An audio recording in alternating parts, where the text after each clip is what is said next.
오늘의 마지막 면접입니다. 면접 방법 청중 면접. 자, 이게 예전에 이제 우리 나가수 방식이라고 얘기를 하시는 분들도 있는데 청중 면접이요. 이게 아마 여러분들이 일반적인 회사에 가서는 이 면접을 전혀 이제 경험하지 못하실 것 같은데, 공모전 같은 거, 이제 우리 뭐 전국 단위의 대규모 공모전 이런 거 대회 같은 거를 이제 좀 하실 때 청중 면접을 경험하신다고 생각하시면 됩니다. 면접관이 지원자보다 훨씬 많아요. 그러니까 우리 요새 그 오디션 프로그램 보면은 그 좀 우리가 알고 있는 유명한 그 연예인 분들이 중간에 좀 의자에 앉아 계시고 그 뒤에 청중들이 또 앉아 있잖아요. 그거 생각하면 돼요. 그런데 이게 결국은 이제 면접관이 지원자보다 훨씬 많은 상태라는 거고요. 나는 도저히 이해가 안 된다 그러면 선거 후보자 경선, 자, 그 후보자끼리 경쟁하는 그 절차를 보시면 되는 거고, 예체능 계열에서 이제 많이 사용하죠. 흔히 뭐 오디션, 뭐 노래를 부른다든가 춤을 춘다든가 이런 경우가 이제 청중 면접인데, 그 청중 면접에서도 제일 중요한 건 사실은 자기소개와 지원 동기요. 너는 뭐 왜 가수가 되고 싶니? 뭐 그런 지원 동기요. 그 청중이 따로 이렇게 있는 경우가 있고, 그러니까 앞에 심사위원들이 있고 청중이 따로 있는 경우가 있고, 면접관 자체가 청중인 경우들도 있습니다. 면접관 자체가 청중인 경우가 있어서 이렇게 텅 비어 있고 면접관처럼 보이는 사람 한 20명, 10명, 20명씩 앉아 있고 이런 경우들이 있어요. 이런 경우가 바로 청중 면접, 다른 말로는 공모전 발표, 오디션 같은 겁니다. 이럴 때는 이게, 그런데 이제 말씀을 드려야 되니까 골고루 사람을 봐야 돼요. 골고루 사람을 보는 그런 훈련을 좀 하셔야 되고, 뭐 한 곳만 보거나 특정한 사람만 보려고 하면은 이건 좀 아닌 것 같고, 말을 당연히 긴장하게 돼 있는데 말을 천천히 하셔야 돼요. 최대한 그런 생각을 가지셔야 정상 속도로 말을 할 수가 있어요. 아니, 우리가 연예인의 어떤 공연 같은 거나 이런 걸 볼 때, 우리 흔히 말해서 뭐 요새 뭐 연예인들 이렇게 노래 부르고 춤추고 이런 것도 직캠이잖아요. 자, 그런 거 보게 되면은 상당한 연습이 있기 때문에 불특정 다수의 사람들 앞에서 공연을 할 수 있는 거죠. 뭐 음악을 할 수 있는 거고. 이게 똑같아요. 그 입장이에요.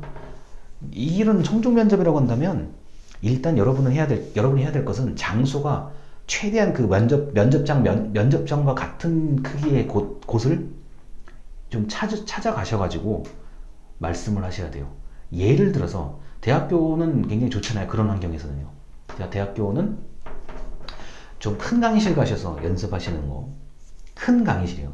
마이크로 하시기도 하고, 또는 그냥 생목소리로, 그냥 목소리를 가지고 하실 필요도 있어요.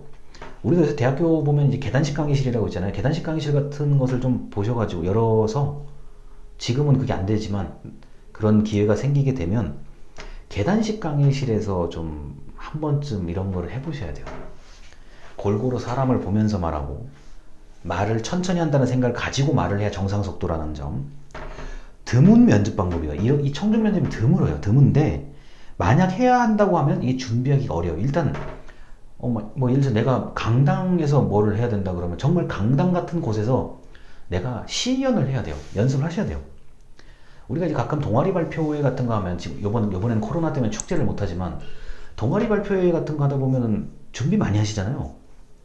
우리가 그 같은 학교 또는 다른 곳에서 오시는 그 손님들을 위해서 공연도 준비를 하고, 뭐 그 반드시 노래 부르고 춤추는 게 아닌다고 하더라도, 뭐 예를 들어서요, 뭐 뭔가를 만들어서 즉석에서 뭔가를 만들어 드려야 된다던가, 뭐 흔히 말해서 즉석에서 뭐 캐리커처, 뭐 그림을 그려서 드려야 된다던가, 아니면은 예를 들어서 꼬마애들이 온다 그러면, 어린애가 온다 그러면 얘네 수준에 맞게 뭔가를 해야 될 거 아니에요.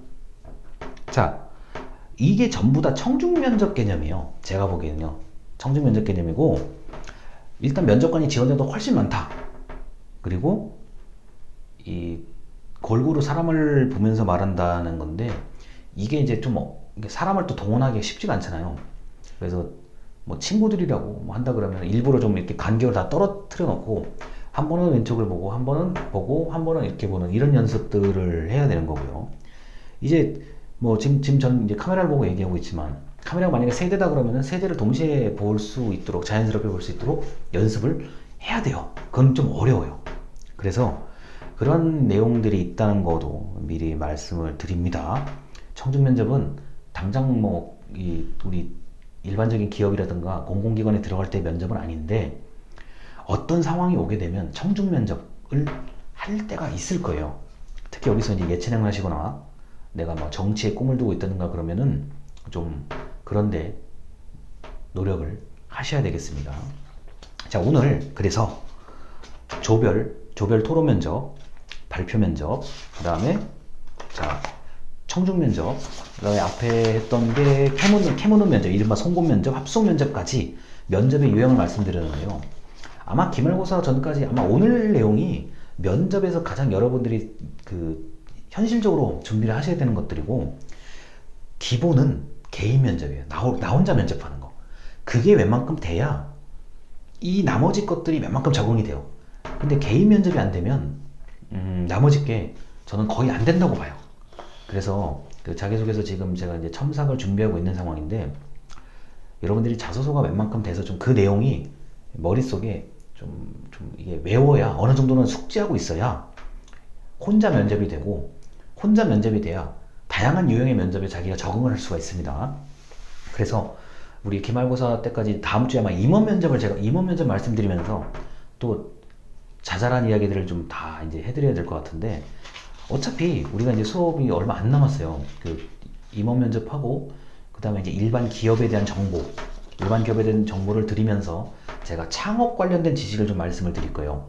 그게 이제 이 영상을 보시는 분들에게는 제가 이제 어차피 정보를 드려야 되는 입장이니까 창업에 대한 지식이요. 뭐 여러분이 당장 뭐 커피숍을 뭐 창업하거나 그런 게 아니라요. 창업에 대한 지식을 알고 계시면 그게 오히려 취업할 때, 그리고 취업하고 나서도 큰 도움이 됩니다. 그러니까 예전에는 창업은 창업, 취업은 취업, 이게 이제 그 계열 가르치는 방식이 많이 달랐거든요. 그런데 제가 지금 뭐 창업 교육이라든가 취업 교육이라든가 이걸 양쪽을 다 지금 보는 입장에서는 창업을 당장 하지 않더라도 창업에 관련된 지식을 취업 준비생들이 알고 있으면 뭐 향후 한 5년? 뭐 때에 따라서는 10년 정도 좀 생활에 굉장히 도움이 돼요. 그래서 그것까지 제가 말씀을 드려야 좀 제 역할을 다 하는 것 같다는 생각이 들거든요. 일단 거기까지 하고, 일단 그렇게까지 한다는 점 말씀을 드리고요. 나중에 또 공지사항을 통해서 좀 분명하게 알려드리겠습니다. 수업을 들어주셔서 감사합니다.